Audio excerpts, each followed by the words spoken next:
साथियों, तो यहाँ पर हम आपके लिए पेपर कोड BHDC 132 मध्यकालीन हिंदी कविता के कुछ इंपॉर्टेंट क्वेश्चंस लेकर आए हैं जो आपके दिसंबर एग्जाम के लिए इंपॉर्टेंट हैं।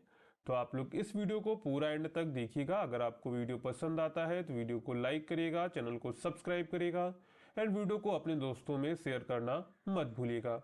अगर आपने अभी तक इस सब्जेक्ट के गैस पेपर को परचेज नहीं किया है, जिसमें आपके हमने वेरी इंपॉर्टेंट क्वेश्चंस को कवर किया हुआ है जो आपकी एग्जाम के लिए इंपॉर्टेंट है, अगर आपने अभी तक कुछ नहीं पढ़ा है तो आप लोग गैस पेपर को पढ़ के अपना एग्जाम क्लियर कर सकते हैं। अगर आपको परचेज करना है, सिंपली गूगल पे जाएंगे और सर्च करेंगे shop.hindustanknowledge.com। इस वेबसाइट का लिंक आपको डिस्क्रिप्शन में दिया गया है, लिंक पर क्लिक करेंगे आप लोग इस वेबसाइट पे आ जाएंगे। अब आपको सिंपली सर्च कोड पे जाना है। आपके जितने भी पेपर कोड्स हैं सभी के गैस पेपर आपको इस वेबसाइट पे मिल जाएंगे। अब आपको सिंपली सर्च करना है BHDC 132। ठीक है, जैसे आप सर्च करेंगे तो यहाँ पर देखिए दिसंबर एग्जाम के लिए आपको गैस पेपर आ जाएगा। सिंपली इस पर क्लिक करेंगे, यहाँ से आप लोग इसको परचेज कर सकते हैं। अगर आपको कोई प्रॉब्लम होती है तो आप 9580023321 इस नंबर पे भी आप लोग व्हाट्सएप मैसेज करके परचेज कर सकते हैं। अब वापस चलते हैं अपने प्रश्नों पर। तो यहां पर हमारा प्रश्न है, रीति काव्य की साहित्यिक प्रवृत्तियों का परिचय दीजिए। तो हिंदी साहित्य के इतिहास में रीतिकाल लगभग 17वीं से 18वीं शताब्दी का विशेष महत्व है। इस काल को मुख्यतः रीति काव्य का युग कहा जाता है। रीति का अर्थ है काव्य रचना की पद्धति या नियम। इस काल के कवियों ने काव्य के शास्त्रीय तत्वों जैसे रस, अलंकार, नायक नायिका, भेद आदि का विस्तार से वर्णन किया है। रीति काव्य में सौंदर्य, प्रेम, भाषा, वैभव और अलंकारिक चमत्कार या विशेष बल दिया गया है। तो यहां पर देखेंगे रीति काल की जो साहित्यिक प्रवृत्तियां थी वो कौन कौन सी थी। सबसे पहली प्रवृत्ति थी रीति निरूपण की प्रधानता। रीति काव्य की सबसे प्रमुख प्रवृत्ति रीति निरूपण है। इस काल में कवियों ने काव्य शास्त्र के नियमों को समझाने के लिए लक्षण ग्रंथों की रचना की। इनमें रस, अलंकार, गुण, ध्वनि, नायिका भेद का शास्त्रीय विवेचन मिलता है। केशव दास की रसिक प्रिया इसका प्रसिद्ध उदाहरण है। इन ग्रंथों में पहले नियम बताए गए हैं और फिर उदाहरण दिए गए हैं, जिससे काव्य को शास्त्रीय आधार मिला है। इसके बाद इसमें जो है श्रृंगार रस की प्रमुखता देखने को मिलती है। रीति काव्य का प्रधान रस श्रृंगार है। नायक नायिका के प्रेम, सौंदर्य, मिलन और विरह का सुंदर चित्रण इस काल की रचनाओं में मिलता है। प्रेम को ही जीवन का मुख्य रस माना गया है। रीतिबद्ध कवियों में श्रृंगार का बाह्य और भौतिक रूप अधिक दिखता है, जबकि रीति मुक्त कवियों जैसे घनानंद के काव्य में प्रेम का सूक्ष्म और आत्मिक स्वरूप दिखाई देता है। इसके बाद इनकी रचनाओं में अलंकारिता और चमत्कार प्रदर्शन देखने को मिलता है। रीति काव्य में अलंकारों का अत्यधिक प्रयोग हुआ है। उपमा, रूपक, उत्प्रेक्षा, श्लेष आदि अलंकारों के माध्यम से कवियों ने अपनी विद्वता और काव्य कौशल का प्रदर्शन किया है। कई बार भाव से अधिक भाषा पर और अलंकार पर ध्यान दिया गया है, जिससे चमत्कार तो उत्पन्न हुआ है पर भाव गहराई कम हो गई है। इसके बाद इनके काव्य में दरबारी संस्कृति का प्रभाव भी देखने को मिलता है। रीतिकाल के अधिकांश कवि राजाओं और नवाबों के दरबारों से जुड़े हुए थे, इसलिए उनकी रचनाओं में आश्रयदाताओं की प्रशंसा, राजसी वैभव और दरबारी जीवन का चित्रण मिलता है। इसे राज प्रशस्ति कहा जाता है। इस कारण काव्य आम जन जीवन के कुछ हद तक दूर भी हो गया है। इसके बाद इस काव्य में ब्रजभाषा का विकास भी हुआ है। रीतिकाल को ब्रजभाषा का स्वर्ण युग कहा जाता है। इस काल में ब्रजभाषा अत्यंत सरस, सुंदर, मधुर और परिष्कृत रूप में सामने आई। प्रेम और सौंदर्य के भावों को व्यक्त करने में ब्रजभाषा अत्यंत सूक्ष्म सिद्ध हुई और काव्य की प्रमुख भाषा बन गई। इसके बाद रीति काव्य में मुक्तक काव्य की प्रधानता देखने को मिलती है। रीति काव्य में प्रबंध काव्य की अपेक्षा मुक्तक काव्य अधिक लिखा गया है। दोहा, सवैया, कवित्त जैसे छोटे छोटे छंदों में स्वतंत्र भावों की अभिव्यक्ति की गई है। बिहारी के बिहारी सतसई के दोहे मुक्तक काव्य का श्रेष्ठ उदाहरण है। इसके बाद रीति काव्य में प्रकृति चित्रण भी देखने को मिलता है। रीति काव्य में प्रकृति का चित्रण स्वतंत्र रूप में ना होकर श्रृंगार रस के उद्दीपन के रूप में हुआ है, जैसे चंद्रमा, रात्रि, वर्षा, बसंत आदि का वर्णन प्रेम भाव को और तीव्र बनाने के लिए किया गया है। इसके बाद है रीति काव्य में भक्ति और नीति का समावेश भी देखने को मिलता है। यद्यपि श्रृंगार रस प्रमुख है, फिर भी रीति काल में भक्ति और नीति से संबंधित पद भी मिलते हैं। कुछ कवियों ने ईश्वर प्रेम, और जीवन उपदेश को भी अपने काव्य का विषय बनाया है। विशेष रूप से रीतिमुग्ध कवियों में यह प्रवृत्ति अधिक दिखाई देती है। इसके बाद रीति काव्य में नारी चित्रण भी देखने को मिलता है। रीति काव्य में नारी का चित्रण प्रायः सौंदर्य और भोग की वस्तु के रूप में हुआ है। रीतिबद्ध कवियों में नारी का स्थूल और बाह्य रूप अधिक मिलता है, जबकि रीतिमुग्ध कवियों में नारी का भावनात्मक और आत्मिक रूप उभर कर सामने आता है। तो यहाँ पर हमने देखा कि रीतिमुग्ध काव्य में जो है उसकी साहित्यिक प्रवृत्तियां क्या थी। तो रीति काव्य में रीति निरूपण की प्रधानता देखने को मिलती है, श्रृंगार रस की प्रमुखता है, उसमें अलंकारिता और चमत्कार प्रदर्शन देखने को मिलता है, और जो है काव्य में दरबारी संस्कृति का प्रभाव भी देखने को मिलता है, क्योंकि अधिकांश जो कवि थे वो राजाओं के दरबारों में रहते थे। इसके बाद रीति काव्य में जो है ब्रजभाषा का विकास भी होता है। इसके बाद रीति काव्य में मुक्तक काव्य की प्रधानता भी देखने को मिलती है। इसके बाद रीति काव्य में प्रकृति चित्रण भी देखने को मिलता है। इसके बाद भक्ति और नीति का समावेश भी जो है आपका रीति काव्य में देखने को मिलता है। इसके बाद हम लोग यहाँ पे उपसंहार लिख देंगे। इस प्रकार रीति काव्य की साहित्यिक प्रवृत्तियां रीति निरूपण, श्रृंगार रस, अलंकारिता, दरबारी संस्कृति और ब्रजभाषा के विकास से जुड़ी हुई है। यद्यपि इसमें भावों की अपेक्षा कला और चमत्कार पर अधिक जोर है, फिर भी हिंदी साहित्य के विकास में रीति काव्य का महत्वपूर्ण योगदान रहा है। अगर आपके एग्जाम में प्रश्न आता है तो आपको इतना बड़ा ही उत्तर लिखना होगा, तो आपको इसी तरह ही अपना आंसर देना है, ठीक है। इसके बाद आपका अगला प्रश्न है, सूफी कवि जायसी की रचनाओं का परिचय प्रस्तुत कीजिए। यानी जो सूफी कवि मलिक मोहम्मद उनकी रचनाओं के बारे में यहाँ पे हमको थोड़ा बताना है। मलिक मोहम्मद जायसी हिंदी साहित्य के प्रमुख सूफी कवि माने जाते हैं। वे प्रेमाख्यान काव्य परंपरा के श्रेष्ठ कवि हैं। उनकी रचनाओं में सूफी दर्शन, प्रेम साधना, भक्ति, विरह और रहस्यवाद का सुंदर समन्वय देखने को मिलता है। जायसी ने अपनी रचनाएं अवधी भाषा में लिखी, जिससे उनका काव्य जन सामान्य के बहुत निकट पहुंच सका। उनकी काव्य शैली दोहा चौपाई पद्धति पर आधारित है, जो पाठकों को सहज और प्रभावशाली लगती है। तो यहाँ पर हम लोग मलिक मोहम्मद जायसी की कुछ रचनाओं को देखेंगे। तो सबसे पहली रचना है पद्मावत।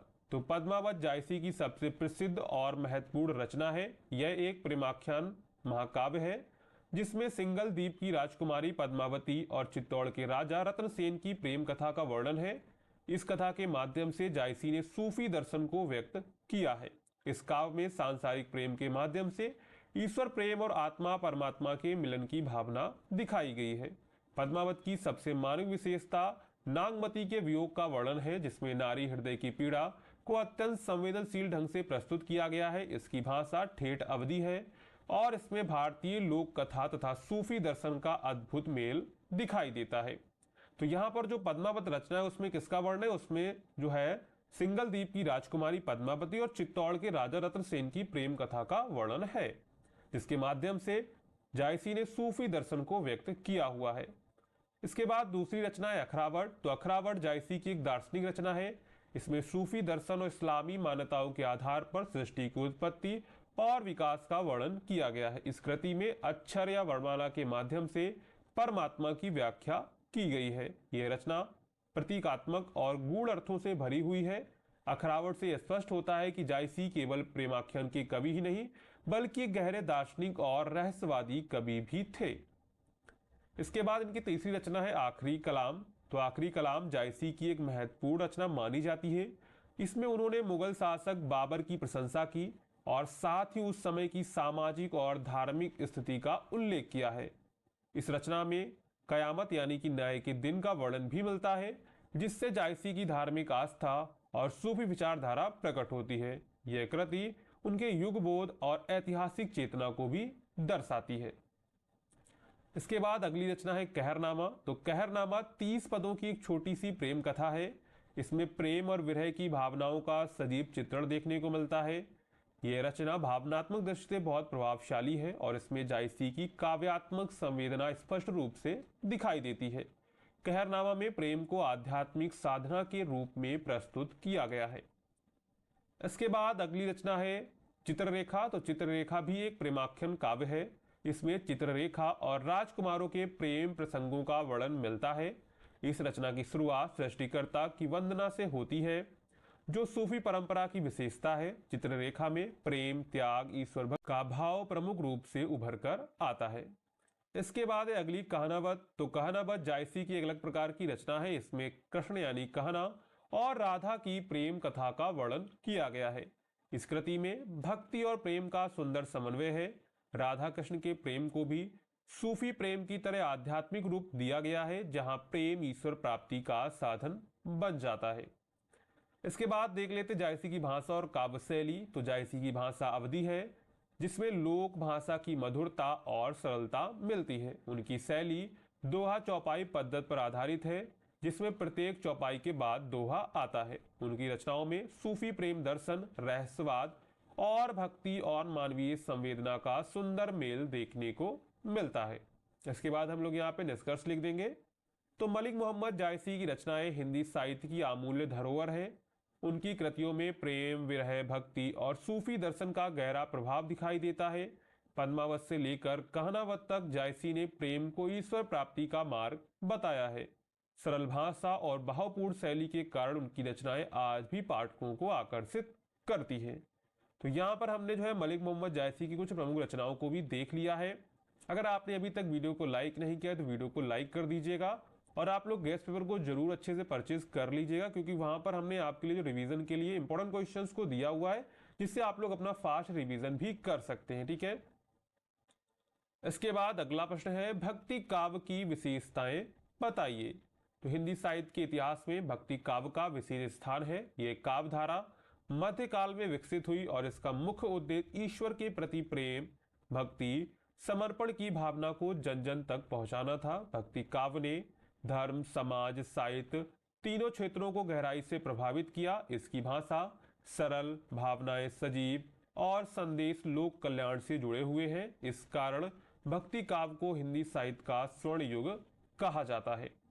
अब देखते हैं सबसे बड़ी विशेषता क्या है, ईश्वर भक्ति की प्रधानता। यानी भक्ति काव्य में किसकी प्रधानता देखने को मिलती है, ईश्वर भक्ति की प्रधानता। भक्ति काव्य की सबसे प्रमुख विशेषता ईश्वर के प्रति अनन्य भक्ति है। कवियों ने ईश्वर को अपना आराध्य, मित्र, स्वामी या प्रिय माना। राम, कृष्ण या निर्गुण ब्रह्म सभी धाराओं में भक्ति, प्रेम और समर्पण की भावना सर्वोपरि है। भक्ति को मोक्ष का सरल मार्ग माना गया है। इसके बाद सरल और सहज भाषा का प्रयोग। भक्ति काव्य में सरल और सहज भाषा का प्रयोग किया गया है। भक्ति काव्य की भाषा अत्यंत सरल, जनसामान्य के लिए समझने योग्य है। संस्कृत जैसी कठिन भाषा के स्थान पर अवधी, ब्रजभाषा, अन्य लोक भाषाओं का प्रयोग किया गया है। इससे सामान्य जनता भी काव्य को समझ सकी और उससे जुड़ सकी।